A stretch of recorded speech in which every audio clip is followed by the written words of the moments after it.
Welcome to our channel. నేను ఆదిత్య. వైఎస్ఆర్సీపీకి మాజీ మంత్రి బాలినేని శ్రీనివాస్ రెడ్డి గుడ్ బై చెప్పినట్టు ఒక వార్త వినిపిస్తుంది. మరి ఈ అంశం గురించి మాట్లాడడానికి ప్రస్తుతానికి మనతో పాటు స్టూడియోలో ఉన్నారు TDP official spokesperson Suryadevara Latha గారు. సో మ్యామ్ అడిగి మన విషయాలు తెలుసుకుందాం. మ్యామ్ నమస్కారం. మ్యామ్ నమస్తే. మాజీ మంత్రి బాలినేని శ్రీనివాస్ రెడ్డి వైఎస్ఆర్సీపీకి గుడ్ బై చెప్పినట్టు ఒక వార్త అయితే సోషల్ మీడియా వేదిక బలంగా వినిపిస్తుంది. మరి వైఎస్ఆర్సీపీ ఓటమి తర్వాత చాలా మంది కీలక నేతలు ఆ పార్టీకి గుడ్ బై చెప్పిన సంగతి మనం అందరం చూస్తూనే ఉన్నాం. ముఖ్యంగా బాలినేని శ్రీనివాస్ రెడ్డి గురించి మాట్లాడుకోవాలి అని అంటే ఈయన జగన్మోహన్ రెడ్డికి సమీప బంధువు కూడా.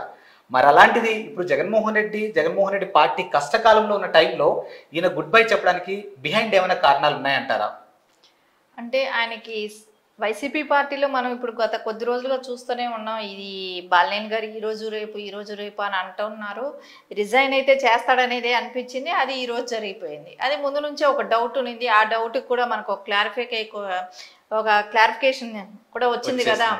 ఆల్రెడీ విడుదల రజనీ కూడా వెళ్ళి తన దగ్గరికి వెళ్ళి ఏదో మంతనాలు చేసి కొంచెం ఆపుదామనే ఆ ప్రయత్నం కూడా చేసింది. కానీ అది కూడా ఎక్కడా ఫలించినట్టు లేదు. సరే, ఇంకోటి ఏంటంటే ఆయన సమీప బంధువే అవ్వచ్చు, రాజకీయం వేరు బంధుత్వం వేరు అనేది ఆయన నిక్కచ్చిగా కూడా వేరే వాళ్ళ అంటే ఆయన సన్నిహితులతో చెప్పినట్టు కూడా అనిపిస్తుంది. అంటే ఇక్కడ ఎందుకంటే ఆయనకి తగిన ప్రాధాన్యత అనేది దొరకల. వైసీపీలో ఆయనకి గౌరవం దొరకలేదనేది ఆయన బాధ. ఎందుకంటే ఆయన ఒక ఎంపీ సీటు, ఒక పార్లమెంటరీ సీటు ఆయనకి కావాల్సిన మాగంటి గారికి సపోర్ట్ చేయటం కానివ్వండి, ఆయన ఇవ్వకుండా చౌరెడ్డి భాస్కర్ రెడ్డిని అంటే ఆయన చంద్రగిరికి సంబంధించిన వ్యక్తిని తీసుకొచ్చి ప్రకాశం జిల్లాలో పెట్టడం, ఓటమి పాలవటానికి కారణం కూడా ఆయనే అని చెప్పి జగన్మోహన్ రెడ్డి అంటే మా సజెషన్స్ తీసుకోకుండా ఆయనంతటా ఆయన చేశారు. ఈరోజు ఈ ఘోర ఓటమికి వైఫల్యాలకు కారణం ఆయనే. కాబట్టి రేపు పొద్దున కూడా ఆయన మాట వింటాడు, రేపు పొద్దున పార్టీ మళ్ళా భవిష్యత్తులో బాగుంటుందనే నమ్మకం కూడా వాళ్ళకి వైసీపీలో నాయకులకి ఎవరికి కూడా లేదు. అందుకే పార్లమెంటరీ పరంగా కాకుండా ఇప్పుడు జిల్లాల వారీగా పాత ఉమ్మడి జిల్లాల ప్రకారం అధ్యక్షులను పెట్టాలని కూడా చూస్తున్నారు. అంటే ఎందుకంటే వాళ్ళకి అధ్యక్షులు అక్కడ ఎవరు జిల్లా అధ్యక్షులు కూడా దొరకట్లా. అంటే పార్టీని నడిపించడానికి కూడా కష్టం అవుతుంది. అలాంటప్పుడు చౌరెడ్డి భాస్కర్ రెడ్డి అక్కడ పార్లమెంట్లో నిలబడ్డాడు, కానీ ఆయన ఓడిపోయిన తర్వాత దాని గురించి పట్టించుకోవట్లేదు.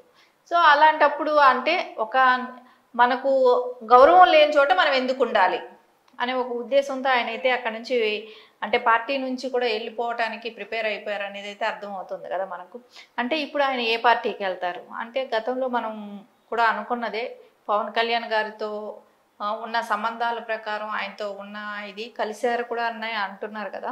సో ఏదైనా వెళ్ళిన జనసేనలోకి కూడా వెళ్ళే అవకాశాలు కనపడుతున్నాయి, లేదంటే బీజేపీకి వెళ్ళే అవకాశాలు కూడా ఉంటాయి. ఒకవేళ బాలినేని శ్రీనివాస్ రెడ్డి పార్టీకి అయితే రాజీనామా చేయడం జరిగింది. మరి ఆయన ఏ పార్టీలో చేరతారనేది ఇప్పటికీ అఫీషియల్గా అయితే రాలేదు. ఇప్పటికే చూసుకుంటే ఒక విధంగా చెప్పాలి అంటే కుటుంబం వేరు రాజకీయం వేరు మీరు అన్నట్టు. కానీ కష్టకాలంలో ఉన్నప్పుడే కుటుంబం విలువ తెలుస్తుంది అని అంటారు. మరి ఈరోజు చూసుకుంటే జగన్మోహన్ రెడ్డి ఎంతో మెజారిటీతో 2019లో గెలిచిన ఆయన 2024లో కేవలం 11 స్థానాలకు పరిమితం అయ్యారంటే నిజంగా కష్టకాలం అనే చెప్పాలి ఆ మనిషికి. ఇప్పుడు ఇలాంటి కష్టకాలంలో కూడా కుటుంబం తరహాలో వీళ్ళ మధ్య బంధుత్వం ఉన్నప్పటికీ కూడా మరి ఆయన కూడా ఆయనతో ఎమ్మలేకపోతున్నాడు అని అంటే జగన్మోహన్ రెడ్డి రాజకీయ భవిష్యత్తు అసలు ఏ విధంగా ఉండబోతుంది? మీరు ఇక్కడ బంధుత్వం అన్నారు కాబట్టి ఒక విషయం చెప్పాలి.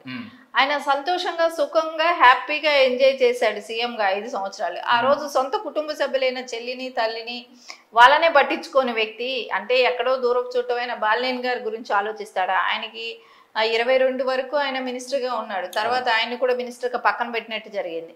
సో అందుకని వాళ్ళకందరికీ ఆల్రెడీ ఉంటుంది కదా. అంటే కుటుంబము బంధుత్వానికే కానీ కుటుంబానికే కానివ్వండి ఆయన రాజకీయం వేరనేటట్టు జగన్మోహన్ రెడ్డి ఎలా అయితే ఊహించాడో మిగతా వాళ్ళు కూడా అదే ఊహిస్తారు కదా. సో మేమేంటి మా లైఫ్లో ఈయన కోసం సాక్రిఫైస్ చేయాల్సిన అవసరం మాకేంటి, సో ఈయన్ని సీఎంగా కూర్చోబెట్టి ఆయన అధికారం కోసం మేమందరం మా లైఫ్లో సాక్రిఫైస్ చేయాలా అనే ఆలోచన వాళ్ళకు ఉంటుంది. కాబట్టి అందుకని వాళ్ళందరూ నువ్వు ఆయన చెప్పిన సలహానే ఏదైతే ఆయన అనేవాడు బంధుత్వం వేరు ఇది వేరు అనే ఏదో కొన్ని మీటింగ్లో కూడా చెప్పాడు కదా. అంటే తల్లిని చెల్లిని ఎందుకు దూరం పెట్టారని జర్నలిస్టులు వేరే అడిగినప్పుడు కూడా బంధుత్వం వేరు అదేలాగా వాళ్ళు కూడా ఫాలో అవుతారు కదా. ఎందుకంటే ఆయన పార్టీలో ఉన్న వాళ్ళు కూడా అందరూ అదే ఫాలో అవ్వాల్సిన అవసరం ఉంది కూడా. అండ్ వైఎస్ఆర్సీపీకి సంబంధించినటువంటి కొంతమంది నేతలు అంటే పార్టీ నుంచి బయటకు వచ్చిన వాళ్ళు అవ్వచ్చు, లేకపోతే పార్టీలో ఉండి కూడా అంటే అఫీషియల్గా బయటకు రాని వాళ్ళు, ముఖ్యంగా మాట్లాడుకోవాలంటే షర్మిల గారు, సునీతారెడ్డి, ఇలా ప్రతి ఒక్కళ్ళు కూడా జగన్మోహన్ రెడ్డికి రాజకీయంగా అనే దాన్ని పక్కన పెట్టేస్తే యుగో అనేది చాలా ఎక్కువగా ఉంటుంది. దాని ధోరణి వల్లే ఈ రోజు ఇలాంటి పరిస్థితులు వచ్చినాయి వైఎస్ఆర్సీపీకి అనే అంశం వాళ్ళ కుటుంబ సభ్యులే కొన్ని సందర్భాల్లో వెల్లడించిన సందర్భాలు మనం చూసాం. మరి ఆ యుగో మూలంగానే ఈ రోజు ఇలాంటి పరిస్థితులు అనొచ్చా? అంతే కదా, ఆ ఈగో అనేది ఆయనకి ఉందనేది మనకు లాస్ట్ గతంలో కూడా తెలిసిన విషయమే. అంటే ఎప్పుడు కూడా ఆయన అనుకున్నదే ఆయన చేయాలి, ఎవరి మాట వినడు. సో ఆ డిఫరెన్స్ అనేది 151 నుంచి 11 స్థానాలకు పడిపోయారంటే ఎంత చేంజ్. అంటే ఆయన కార్యకర్తల్ని కూడా ఆయన కలవటానికి ఇష్టపడలేదు, ఆయన నాయకుల్ని ఆయన కలవటానికి ఇష్టపడలేదు, మినిస్టర్స్ కూడా వాళ్ళకి అవకాశం లేదు, అంతా సజ్జల గారి త్రూ జరిపించారు. సో అందుకని అందరూ కూడా ఓడిపోయిన వాళ్ళందరూ కూడా ఆ నిందంతా కూడా జగన్మోహన్ రెడ్డి మూలానే ఈరోజు ఈ స్థితిలో ఉన్నాము. ఆయనకి వంతబాడుతూ ఉన్న సజ్జల రెడ్డి ఇది కూడా ఉంది కాబట్టి సజ్జల కూడా దీనిలో ఇన్వాల్వ్మెంట్ ఉంది కాబట్టి ఓడిపోవటానికి వాళ్లే రీజన్ అనేది వాళ్ళ వైసీపీ వాళ్ళు అదే చెప్తున్నారు కదా.